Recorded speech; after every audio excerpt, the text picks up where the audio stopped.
Hello friends, मैं हूं doctor Shahid नान और आज जिस मौजू पे मैं बात करने वाला हूं वो ये है कि क्या BUMS करने के बाद प्रैक्टिस की तरफ जाना चाहिए या PG की तरफ जाना चाहिए, MD/MS की तरफ जाना चाहिए। क्या बेटर ऑप्शन है एक BUMS ग्रेजुएट को अपनी डिग्री मिलने के बाद क्या करना चाहिए। तो यही आज मैं इस वीडियो में आपसे डिस्कस करूंगा। जो भी मैं डिस्कस करूंगा ये मेरे थॉट्स हैं और बहुत मुमकिन है कि आप लोगों के थॉट्स मेरे थॉट्स से डिफरेंट हों। जाहिर है हर इंसान की अपनी अपनी अलग अलग सोच होती है।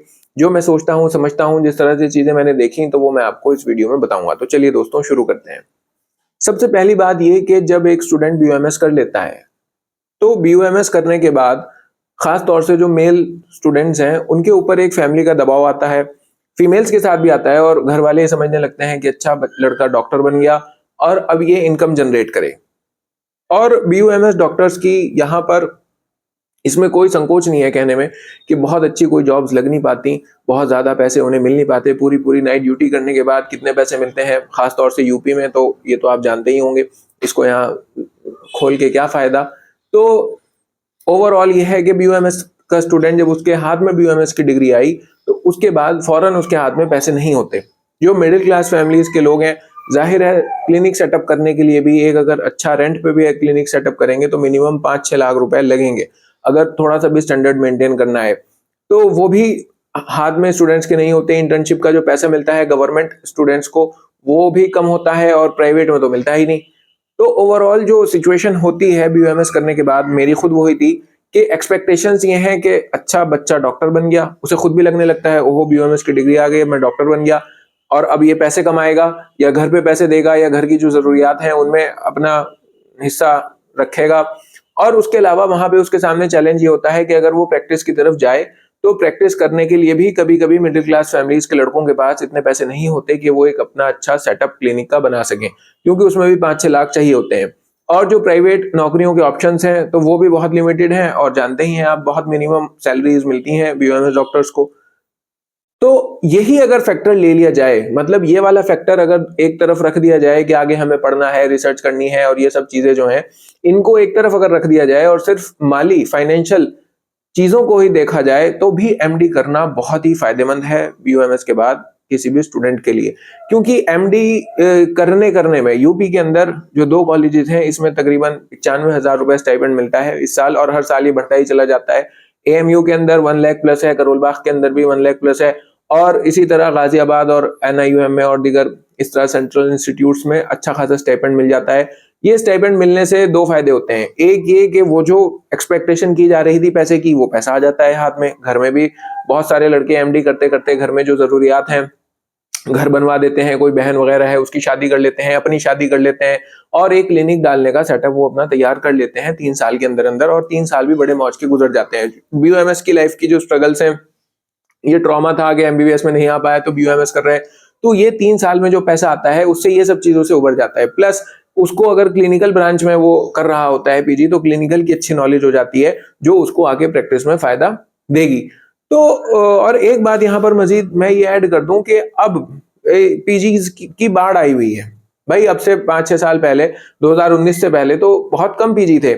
एक NIUM में होता था, अलीगढ़ में होता था और कुछ सीटें करोल बाग में थी और हैदराबाद में थी, बाकी तो PG था ही नहीं, यूपी के अंदर था ही नहीं। अब लेकिन इस टाइम बहुत ज्यादा सीटें बढ़ गई हैं। अब पहले इस बात की प्रोबेबिलिटी किसी भी स्टूडेंट के लिए कि वो PG के लिए, MD के लिए सिलेक्ट होगा बहुत कम थी और अब इस बात की प्रोबेबिलिटी कम है कि वो सिलेक्ट नहीं होगा। अगर कोई भी स्टूडेंट अच्छे से तैयारी कर ले और अच्छे से थोड़ा सा पढ़ ले, सही गाइडेंस अगर उसे मिल जाए तो हर हाल में उसका सिलेक्शन हो जाना है, क्योंकि सीटें इतनी बढ़ गई और कंपटीशन बहुत कम है। BUMS की जिस हिसाब से सीटें हैं और जितने स्टूडेंट्स हैं उनका अगर रेशियो ले लिया जाए तो BAMS के मुकाबले कंपटीशन कम है। यहां तक कि MBBS के बाद जो MD होती है उसमें भी कंपटीशन कम है, क्योंकि कैंडिडेट ज्यादा है और वहां पे सीटें कम है और यहाँ पे सीटों के हिसाब से कैंडिडेट कम है, इस वजह से कंपटीशन कम है और पैसा भी अच्छा मिलता है।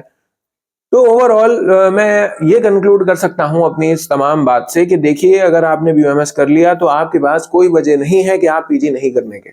PG में सिलेक्शन होना आसान है, MD में PG में पैसा बहुत अच्छा मिलता है। PG से आपका 3 साल मौज के भी गुजर जाएंगे भाई, सब स्ट्रगल्स ही करते हैं अपनी UG की लाइफ में। तो PG में, MD में आप जो है क्लिनिकल नॉलेज आपको मिल पाएगी, आप बहुत 3 साल मजे से गुजार पाएंगे और उसमें सिलेक्शन होना बहुत आसान है। और फिर उसके बाद जब क्लिनिक करेंगे तो इन हैंड आपके पास पैसे होंगे, अच्छा सेटअप भी बना देंगे और आपकी नॉलेज में भी इजाफा हो जाएगा।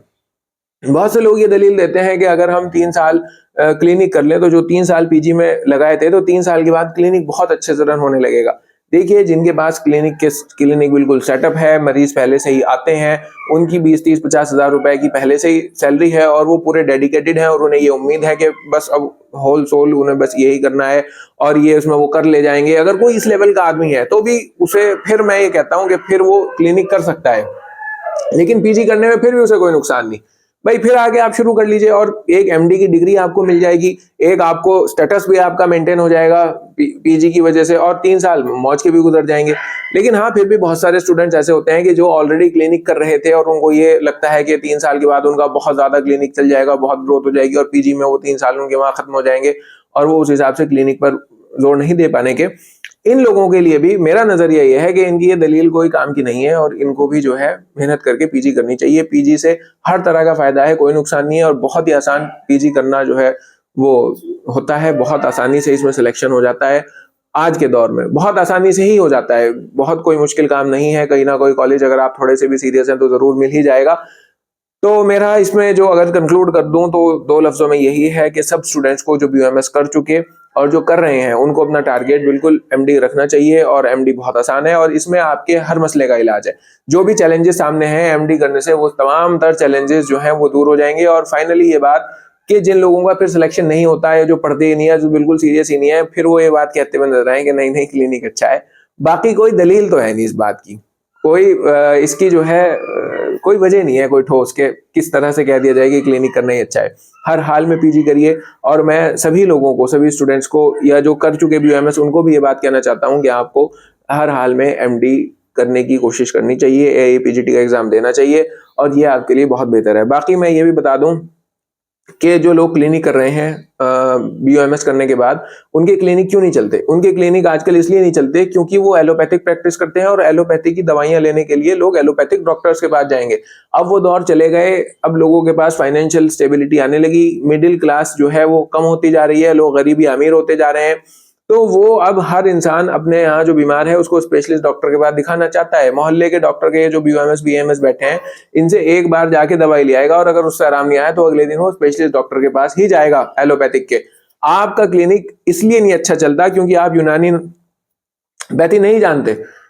अगर आप अपनी पैथी में प्रैक्टिस करने लगे तो फिर आप भी स्पेशलिस्ट डॉक्टर होंगे अपनी पैथी के और बड़े बड़े लोग आपके यहाँ आएंगे। और अगर आप जितनी आपको नॉलेज होगी, जितना आपके अंदर टैलेंट होगा, एक्सपीरियंस होगा, उस हिसाब से आप कर ले जाएंगे।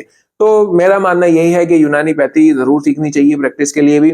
और जो लोग इसे नहीं जानते तो उनके लिए एक ऑनलाइन प्रोग्राम में शुरू करने जा रहा हूं जिसमें मैं आपको क्लिनिकल यूनानी कंसेप्ट सिखाऊंगा कि यूनानी पैथी शुरू से लेकर आखिर तक from basic to advance level हम डिस्कस करेंगे और नुस्खे भी डिस्कस करूंगा। बहुत सारा उसका पूरा करिकुलम मैंने पिछली वीडियोस में डाला है, कुछ सीटें उसके अंदर अभी बची हुई हैं।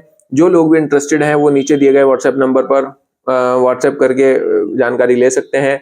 और पीजी के ताल्लुक से भी अगर किसी को कोई प्रॉब्लम है तो आप व्हाट्सएप मैसेज के जरिए से ओपिनियन मेरा ले सकते हैं, कोई अगर मेरी लाइक खिदमत होगी। बाकी कॉल करने से बचा करिए क्योंकि मैं खुद बिजी रहता हूँ और बहुत ज़्यादा वक्त मेरे पास नहीं रहता। बाकी आप इस बारे में क्या सोचते हैं मुझे कमेंट करके ज़रूर बताइएगा और अपना बहुत ख्याल रखिएगा। मिलते हैं नेक्स्ट वीडियो में, तब तक के लिए बाय।